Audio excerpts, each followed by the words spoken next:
അടിച്ചു.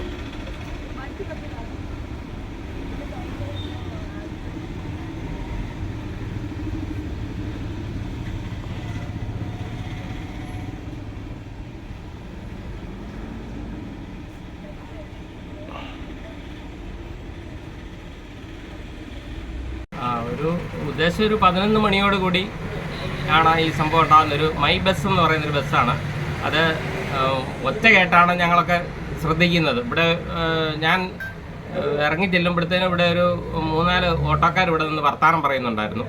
അതിൻ്റെ അകത്ത് ഒരാൾ ഇവിടെ വർത്തമാനം പറഞ്ഞ ഓട്ടോയിൽ കയറുമ്പോഴാണ് ഈ വണ്ടിക്കിട്ട് വന്ന് ഇടിക്കുന്നതെന്നാണ് പറഞ്ഞത്. അപ്പം പുള്ളി ഇറങ്ങി ഓടി, അതുകൊണ്ട് രക്ഷപ്പെട്ടു. പുള്ളിയുടെ ഓട്ടോ നമ്മുടെ സ്ലാബുമായിട്ട് വന്ന് ഞെങ്ങി വണ്ടി പൂർണ്ണമായി നശിച്ചു പോകുന്ന രീതിയിലാണ് ഓട്ടോ നശിച്ചു പോയി. അന്നേരം എല്ലാവരും ഒക്കെ ചെല്ലുമ്പോഴത്തേന് ഡ്രൈവർ വണ്ടിയിൽ സീറ്റിൽ പുറകോട്ട് മറിഞ്ഞ് ഇങ്ങനെ വിറയ്ക്കുന്നുണ്ട്. അപ്പം ആൾക്കാർ ഓടി വന്ന് എങ്ങനെയോ മറ്റുള്ള ആളോ എങ്ങനെയോ ബ്രേക്ക് ഔട്ട് അതാണ്ട് ചെയ്തു, അങ്ങനെയാണ് വണ്ടി നിന്നത്. ഇല്ലെങ്കിൽ ഇത് എൻ്റെ കടയ്ക്കകത്തോട്ട് കയറി വരേണ്ടതാണ്. ഒരു 8 അടിയും കൂടെ കയറിയാൽ എൻ്റെ കടയ്ക്കകത്ത് കയറി വരും. അങ്ങനെയാണ്